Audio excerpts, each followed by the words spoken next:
Hey, what's up guys? Welcome back. Today we're getting back to work on our crazy Stratocaster guitar kit with the aluminum top from Solo Music Gear.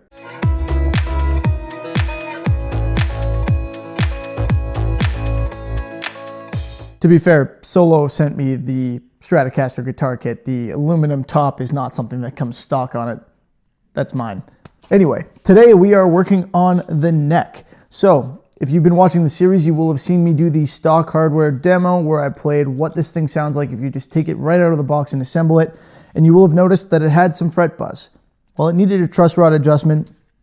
That's pretty straightforward. But it also needs some fret leveling and other fret work. This is a huge aspect of guitar building and guitar kit building. Most guitar kits come with some fret work needed. And that's how you make them sound better and feel better and play better. That's how you make a cheap guitar kit feel like an awesome guitar. So yeah, in today's video, we are going to be doing our fretwork on this guy, which is arguably one of the most important parts. And not only is the guitar kit itself from Solo Music Gear, but pretty much every one of the tools that I'm going to be using is also from them, with a couple minor exceptions. But the tools that I have that aren't from them, they're actually getting those as well. So if you're interested in any of this stuff, check out the link in the description to Solo Music Gear. I get credit if you use the link. Solo knows that it was me who sent you there, and then maybe they'll send me more stuff. And of course, a huge thank you to them for sending me the stuff that I currently have. So, let's get started, shall we? Fretwork can be a daunting process for a couple of reasons. One, it's very important, and two, it's finicky. But the steps are fairly straightforward, so let's see if we can take some of the magic out of them. Step one is going to be very simple. We're going to use a notch straight edge to make sure that this neck is perfectly flat. So we use the notch straight edge and we put it here so that it bridges the frets like that. And we're not quite straight yet. We've got a bit of back bow actually, which explains why we were getting so much fret buzz. And that means that we need to loosen our truss rod off a little bit by turning it counterclockwise. Okay? So the whole purpose of this thing is it doesn't matter if your frets are level, you're leveling your fretboard. Let's do this truss rod adjustment and then move on to the next step.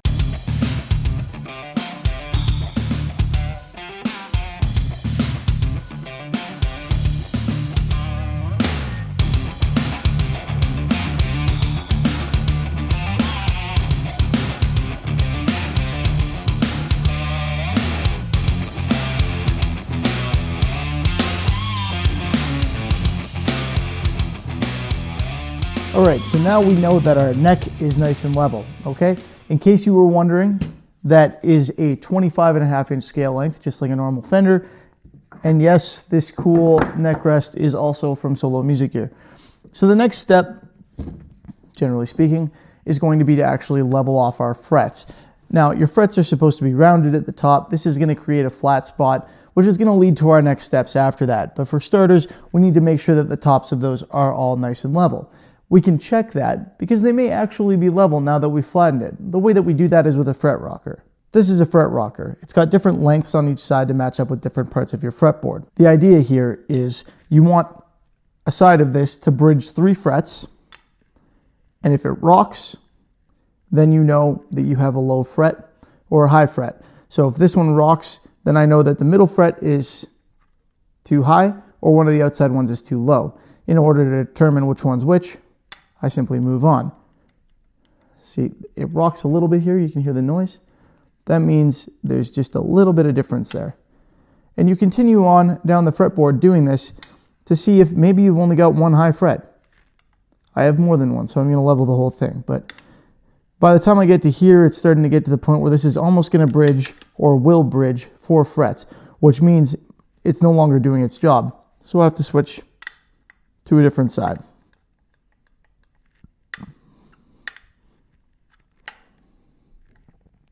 And you work your way down the fretboard doing precisely that, okay, until you get to the smallest side.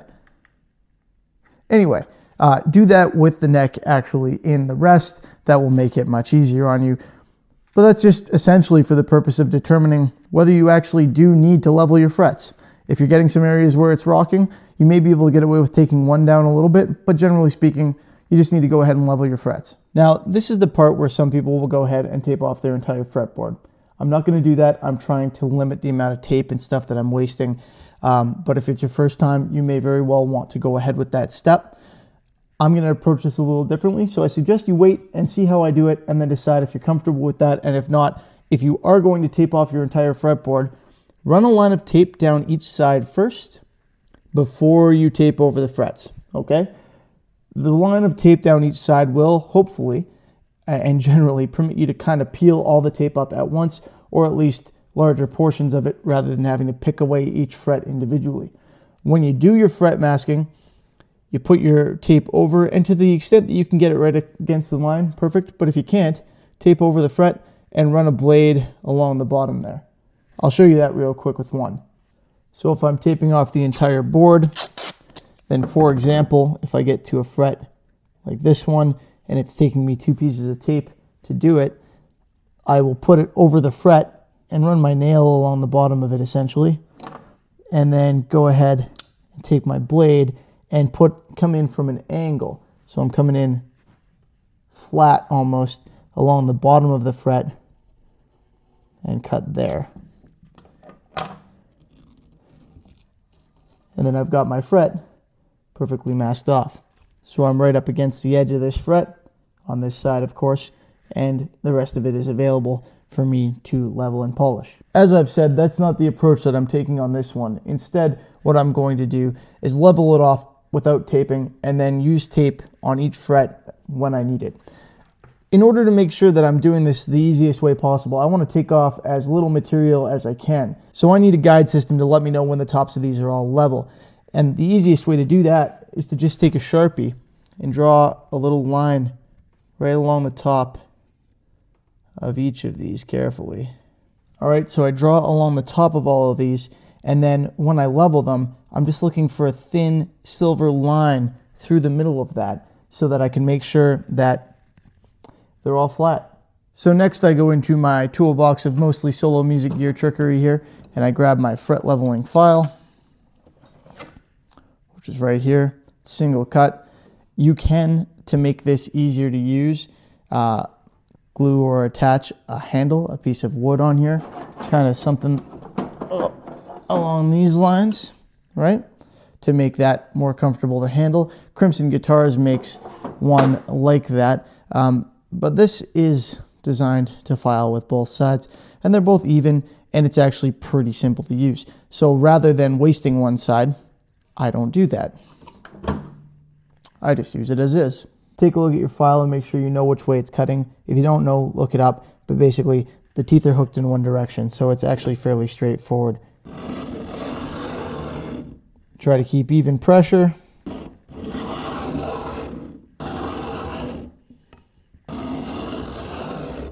And some of these are starting to flatten off more than others because they were higher. So I can use the blue, that's the color of my Sharpie, I can use my Sharpie as a guide to let me know where I had high spots. I like to do just a little bit more at the end so I don't have to worry about getting fret buzz on those last few. Okay, so unfortunately we had a couple of lower spots by a more substantial margin, which means that we're going to require a little bit more crowning work on some of these files, or frets rather, but that's what you have to do. You have to make sure that they're level. All right, now that we've created that flat spot on top of the frets, there are a couple things that we need to do. One is to flatten off and round over the edges, and the other is to crown them. Well, there are a bunch of things we need to do, but let's start with those. So you can do that using your neck leveling file, your fret leveling file rather. What I like to do it with is a piece of sandpaper, and this tool that I've got here is something that I designed using some inspiration from the Guns and Guitars YouTube channel actually to do fret crowning, but right now obviously I'm using it for something else. You sand along the outside, make sure that's nice and flat, and then just round over a little bit to round over the edge of the fret. Don't go too far with it, but you do want to get a little bit of a round on there. That's going to make things easier for you down the road. And you can do the same, obviously, on the other side. So using a nice little easy-to-handle sanding block like this makes that nice and easy. And I've got relatively high grit paper on there. which keeps it relatively smooth. Now, there are a bunch of different ways to crown your frets, and I mean a bunch. So let's talk about a couple of them here. Sorry, I'm reaching over for my toolbox. One is to use these little diamond files. Now, you got to protect your fretboard, but to use these and round over as you go, I find that difficult, very slow and time consuming, and it creates a lot of potential to put a round, kind of a banana shape into your fret. The other idea or option is to use this tool that I was just talking about, and for that I've got a flat spot here. Check out my video on making this cheap and effective fret crowning tool, but you use the flat spot and level off at the center, push up against your fret, and then you go back and forth and gradually angle. Also good. But what I have here is a tool from Solo Music Gear, and these have come a long way. This type of tool used to be, frankly, terrible in my opinion, but they've really made some better ones lately. So this one has a little diamond, whatever, grit in it, and it's got 3 different sizes. For bass guitar, the one that I'm using on this is medium, and then there's a fine one as well. And this is basically crowned in there. It's a gouge that will match the proper radius for your fret. So before I start filing away at that, a couple things we need to do again. One is we need to remark our frets, and the reason for that is when we crown these, we want there to be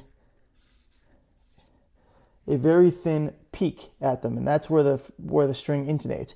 So we need a peak, we need a crown, and in order to be able to determine that we're creating that without making our frets lower again, since we're doing these one at a time, if we did make them lower again, or some of them, we would then have to go in and re-level. So we want to make sure that we're not actually lowering the very top, we're just crowning the fret by removing the stuff around the top. And in order to do that, we mark them out with the Sharpie, and what we want left at the end is just a very, very, very fine line of Sharpie right along the top. In an effort to not waste a whole bunch of tape, I'm going to tape them off, and what I've got here is the Scotch Blue tape. This stuff, as it stands, not available at Solo Music Gear actually. However, if you check out my Amazon link in the description, you will be able to find it there. So in order to do this, I'm going to rip off 2 pieces of this tape. It's kind of rubbery, it's strong, it lasts longer than masking tape.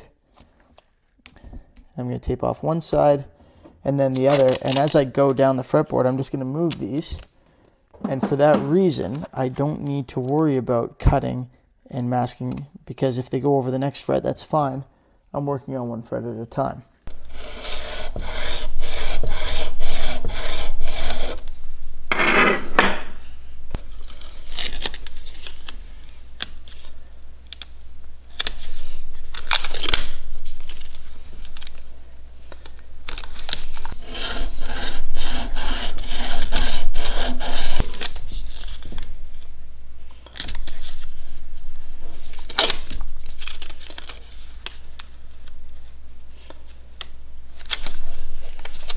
All right, our next step here is to round over the fret ends. So we've done a little bit of that with that sandpaper to kind of make the edge of the neck more comfortable and make sure we're not catching on anything. But we want to use something with a radius to finish that off, or use a flat diamond file or something like that to really get in there and round off those corners and make sure that it's nice and comfortable. You can use any number of things for this. You can literally even go to Walmart and get yourself a fingernail file and use one of those. But Hosco makes a really nice one that you can also use, and go figure, it's available from Solo Music Gear. So there are a couple really nice aspects to this. One, you have a radius here, so I can take this and come over the edge of my fret, keeping my radius, and really go ahead and round that down. Now, if you don't do this all the time, in fact, I probably should also be. Anyway, if you don't do this all the time, you should be taping off your fretboard, because it is kind of easy to gouge it up doing this. But anyway, so we've got the rounded radius on one side, and that allows you to come over, like I said, and round that down. Then We've got a nice smooth back that you can run against your fretboard without causing damage. Again, there should be tape there. And then on the sides, we also have file. So you can use that to really get in and finish smoothing over those corners. Fantastic tools, these things. The tool that I just used to do the crowning is great, but you can use kind of a do-it-yourself tool. You can use a do-it-yourself tool for this as well, but these things are just wonderful. So let's get to work on that part.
We've got those edges rounded over now. This is nice and smooth, nothing sharp to catch your hands on. And this is going to be perfectly playable and feel great now. But there are a few more steps to take to really make this feel good. One of the main reasons why vintage instruments feel so good to play is they're kind of worn down. The edges are nice and worn and everything's really comfortable. And we can speed up that process or fake that process a little bit by, if you use one finger on here and go over this a little bit, for one, that's going to smooth things out, okay? One finger though, mind you, so that you're not flattening off the tops. You definitely don't want to be doing that. The reason we're only using one finger is it'll go in between them and just kind of gently polish over the tops. Use a high grit sandpaper. I'm using 1200 grit for this. And I'm just going to do a very little bit of this to make sure that I'm smoothing things off. And then I'm going to do the same in particular over the edges and corners here to kind of wear down a little bit of any little bit of, you know, sharpness that's left there and take down the edge bump a little bit more even. And do the same on the other side to give this a little bit of that worn down feel that we're looking for and make everything as smooth as possible. That's what's going to make it feel comfortable when we go to play. The other thing that's going to make it nice and comfy and fast and smooth feeling is to have a good polish on the frets. So that's the next step that we have to take here. We have to get to work on polishing these frets. I'm just going to clean this off real quick first with some naphtha, make sure that I get some of this dust off of here, and then we'll move on. Now there are a couple ways to do your fret polishing. One, you're going to want to make sure that you protect these either using the metal guards or tape. I'm going to use tape again. And you can use sandpaper for this. You can use a variety of things. Micro mesh, for example. What I like to use are fret rubbers, fret erasers. So these are also from Solar Music Gear. They're the Hosco brand, made in Japan. Great stuff. I've got grits 150, 180, 400, and 1000. I'm going to ignore the 150 completely and move right into a short stint with the 180. A little bit with the 400, and then a polish up with the 1000, and then we'll come in here with some actual polish. Please note there are lots of other ways to do this. Some of them may even be faster if you want to use a Dremel. I don't find them notably faster, but there's more than one way to do this if you want. This just happens to be the way that I like to go about it. And I will say, if you're in the UK and you find it easier, Crimson Guitars also makes fret rubbers, and they work quite well.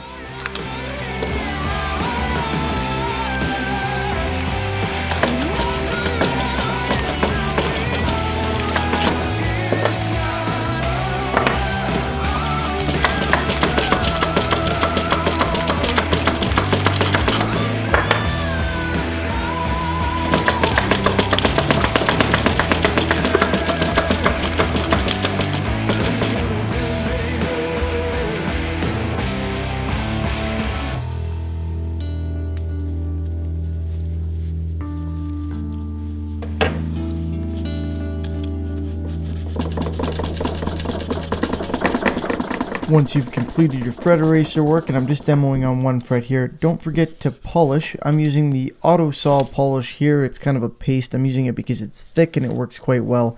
And you can use it with a rag like I am here, or with a Dremel tool. Just make sure that you are relatively aggressive with it and you go until it turns black. So my rag here turns black. That's how I know that it's got those metal shaving filament things on it, the particles, and that's how I know that it's doing a good job. When I wipe the frets off, they're beautifully polished after this. So there we have it, guys. Pretty damn good if I do say so myself. That went nice and smooth. The frets look beautiful, wonderfully polished, super shiny, and they're going to be great to play, I think. Let's take a closer look.